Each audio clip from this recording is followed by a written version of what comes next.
up, guys? Welcome to Chasing Projects. I'm Jeff, and this is your SoCal fishing forecast for Saturday, June 22nd. Coming back to you a couple days late here, as just got back from Alaska. Still catching up on things, but quick look at our 10-day forecast here.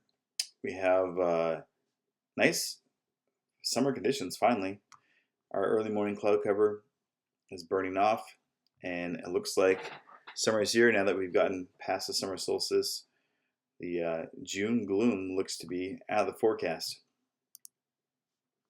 Looking at our wind here over the next several days, looks like today was going to be the windiest day, as the eddy condition has moved on.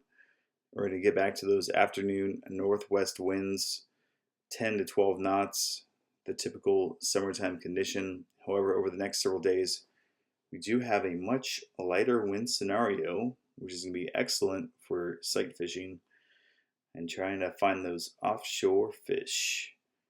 But yeah, nothing really too scary out there. Areas of concern though, after this wind swell dies off this evening into tomorrow, you're left with west at 2 foot at 8 seconds. That's your biggest bump on the road here. But there is a chance of thunderstorms after midnight, and that goes into Sunday as well, and Sunday evening potentially. So be on the lookout for that.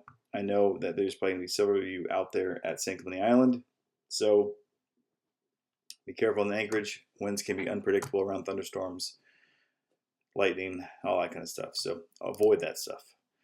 3-day color chart. We still got a big fat hole here missing, but things of interest here. Nice dark edge of green water here.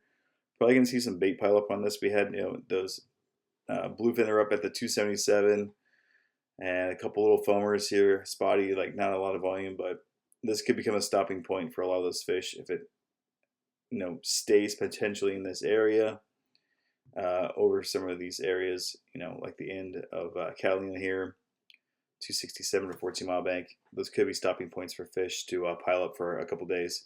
So keep a close eye on that. We don't get a lot of eddies here, unfortunately, not like the East Coast. But these dark edges of water tend to produce fish if everything else makes sense. Looking at the temperature chart, 3-day, still a little blocky, but it should look very similar to the 8-day, which is still trying to fight through that cloud cover as well. But much cooler water out west here. Nothing really looking for. It's way too early for Tanner Bank or Cortez still. The water's pretty chilly. You're looking at 60 here, maybe some 59. If there probably is fish here, more than likely juvenile bluefin, and maybe some big yellows hanging around. If you really want to try and go out west, looking for a big one. But more or less, most of the action is going to be closer to home. We'll start with the Channel Islands. Really good fluke sea bass fishing. Tucker had limits, or 89 sea bass the other day. It's pretty much wide open, pretty badass. All fluke style fishing, casting a lead head with a white artificial of some kind, any kind really will work and get the job done. And that's mainly coming on the south side of Channel Islands. Still big sea bass coming from Santa Barbara Island, mainly on the weather side. On the west side, not too many people have been here lately, as of the wind was keeping Nick and Santa Barbara Island pretty much out of the pecking order of islands to visit. Catalina, barracuda, bass, bonito, all around the island now, pretty easy to stop on now that the water has warmed up to 67. Not a lot of squid. The carnage was out here. They made a little, they sold it, and they're supposed to be at Pyramid Cove tomorrow. There is squid out here at Pyramid Cove at the island.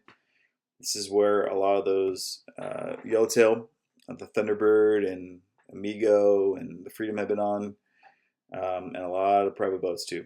So there's going to be a lot of traffic probably at this island with the upcoming tournament. So if you're not fishing the tournament and you're really hooked on yellows, maybe try and find somewhere else. There's going to be a lot of people here.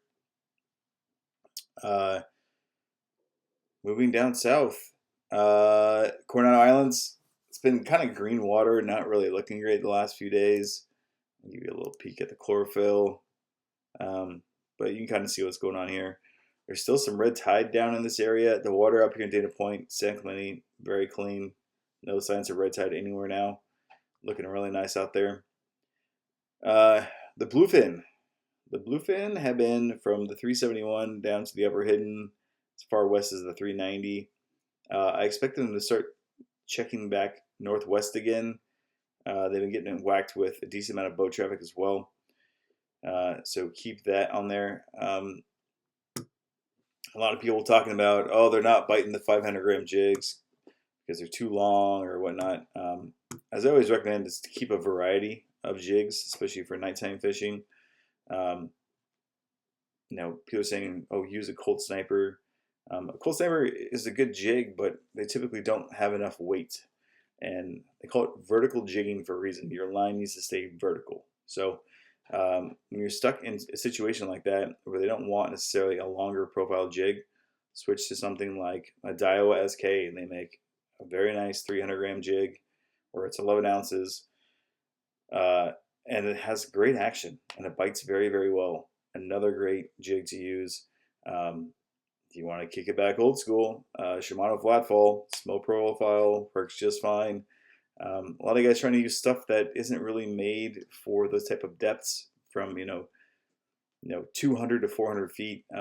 Daytime fishing, a Colt Sniper or the Daiwa, Zakana. These are great jigs, but they're not really meant for that late night vertical jigging or deep depth hunting jigging. Those are kind of mid-water, top-water, surface swimming jigs. I find that they work best doing that when I'm trying to fish deeper or at nighttime. I'm using heavier jigs, especially with the wind. Now, this weekend, sure, maybe not as much wind as that you're thinking, but if your line is scoping out more than 20 degrees, you're not getting that action. And as much as you don't think it matters, it actually matters a lot. So I would highly recommend to always carry a variety of profiles of jigs, also of profiles of weights. So daytime, I am fishing 100 grams, 130 gram jig. That's what I'm focusing on. Nighttime, usually bigger. I start with at least 200. I don't fishing anything lighter than 200. 200 grams if it's very, very light wind or no current whatsoever. More or less or not, I'm fishing 300 to 400 almost all the time at night. So just a couple of tips to keep you guys hooked up and on it. Daytime fishing has been okay.